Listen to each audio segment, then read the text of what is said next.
আসসালামু আলাইকুম। সবাই কেমন আছেন? আশা করি আল্লাহর রহমতে সবাই ভালো আছেন। আমিও আছি আলহামদুলিল্লাহ। আজকে আমরা একটি গুরুত্বপূর্ণ আইসি টিডিএ 2030 নিয়ে আলোচনা করব। এটি কি, এর কাজ কি, এটির ব্যবহার সম্পর্কে জানব। টিডিএ 2030 হলো একটি জনপ্রিয় মনোলিথিক ইন্টিগ্রেটেড সার্কিট, যা মূলত কম ফ্রিকোয়েন্সি এর ক্লাস এবি অডিও অ্যাম্পলিফায়ার হিসাবে ব্যবহৃত হয়। এটি সাধারণত 14 ওয়াট আউটপুট শক্তি সরবরাহ করে এবং এতে শর্ট সার্কিট ও থার্মাল সুরক্ষা ব্যবস্থা রয়েছে।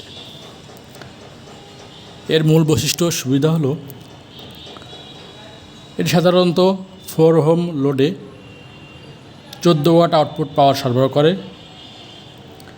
টিডিএ 2030A মডেলটি 18 ওয়াট পর্যন্ত আউটপুট দিতে পারে। এটি সিগন্যাল সাপ্লাই 12 ভোল্ট থেকে 36 ভোল্ট এবং ডুয়াল সাপ্লাই +- 6 ভোল্ট থেকে +- 18 ভোল্ট পর্যন্ত বিস্তৃত অপারেটিং ভোল্টেজ পরিসীমা সমর্থন করে। এতে আউটপুট ট্রানজিস্টরগুলির জন্য একটি প্যাটেন্টকৃত শর্ট সার্কিট প্রোটেকশন সিস্টেম এবং থার্মাল শাটডাউন বা তাপমাত্রা সুরক্ষা অন্তর্ভুক্ত রয়েছে।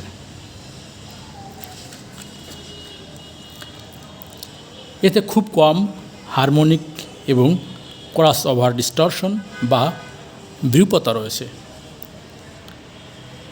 এর ফ্রিকোয়েন্সি রেসপন্স 10 হার্টজ থেকে 140 কিলো হার্টজ পর্যন্ত বিস্তৃত, যা হাইফাই অডিও অ্যাপ্লিকেশনের জন্য উপযুক্ত।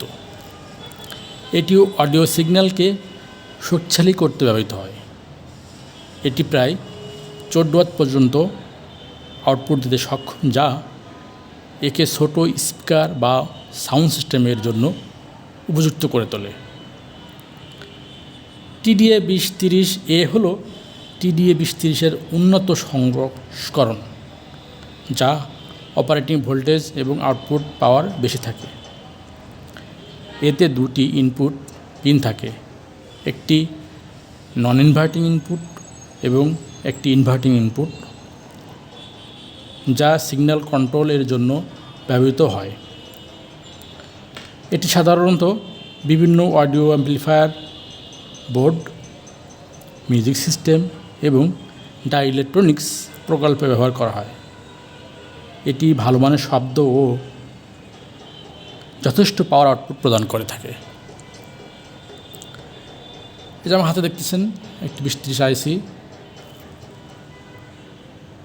এটি মূলত দেখে তেমন একটা অনুমান করা যায় না, একটি সার্কিটে লাগিয়ে পাওয়ার দিয়ে তারপর মেজারমেন্ট করে বুঝতে হয়।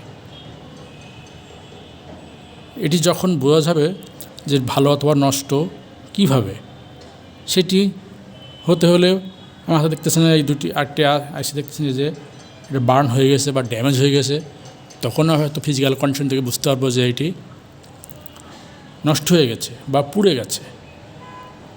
এই যে আরেকটি দেখতেছেন, দেখেন যে লেগ টেকগুলো পুড়ে গেছে, সাইড পুড়ে গেছে, তখন বুঝবে এটি নষ্ট আছে। আদারওয়াইজ যদি কোনো ফিজিক্যাল কোনো ড্যামেজ না থাকে, তাহলে অবশ্যই সার্কিটটি লাগিয়ে তারপর এটি বুঝতে হবে যে এটি ভালো আছে অথবা নষ্ট আছে। এই দেখতেছেন একটি 5 পিন বিশিষ্ট একটি আইসি 2030।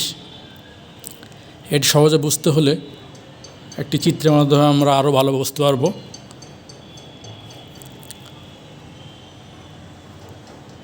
দেখতেছেন টিডিএ 2030 আইসি পিন আউট ডায়াগ্রাম। এই আইসিটি যদি আমরা এভাবে ধরি, তাহলে প্রথম এটি 1 পিন, এটি 2 পিন, এটি 3, এটি 4, এটি 5। সিকোয়েন্স অনুযায়ী আইসি পিন নম্বরগুলো বসবে এবং যেটার 1 নম্বর পিনে আছে নন ইনভার্টিং ইনপুট এবং 2 নম্বর পিনে আছে ইনভার্টিং ইনপুট। 3 নম্বর নেগেটিভ ভোল্টেজ বা গ্রাউন্ড। 4 নম্বর পিনে আছে আউটপুট এবং 5 নম্বর পিনে আছে পজিটিভ ভোল্টেজ। আর এখানে যে ট্যাপ কানেক্টেড পিন 3 সাথে গ্রাউন্ডিং করা থাকবে এই অংশটি, এই যে এখানে দেখতেছেন যে অংশটা, এই অংশটি ট্যাপ কানেক্টেড থাকবে এই 3 নম্বর পিনের সাথে। এখানে একটা চিত্র দেয়া আছে আর একটু ভালো ক্লিয়ার বোঝার জন্য। 1 নম্বর পিন, 2 নম্বর পিন এটি ইনপুট, নন ইনভার্টিং ইনপুট এবং এই 4 নম্বর পিন এটা দেখতেছেন আউটপুট, 4 নম্বর পিন আউটপুট এবং 3 এবং 5 এটি হচ্ছে 5 হচ্ছে পজিটিভ ভোল্টেজ এবং এটি নেগেটিভ ভোল্টেজ বা গ্রাউন্ডিং 3 নম্বর পিন। ফিগার TDA 2030 আইসি পিন আউট ডায়াগ্রাম। আজকে এই পর্যন্তই। সবাই ভালো থাকবেন, সুস্থ থাকবেন। আগামী ভিডিও দেখার আমন্ত্রণ জানিয়ে শেষ করতেছি। আসসালামু আলাইকুম।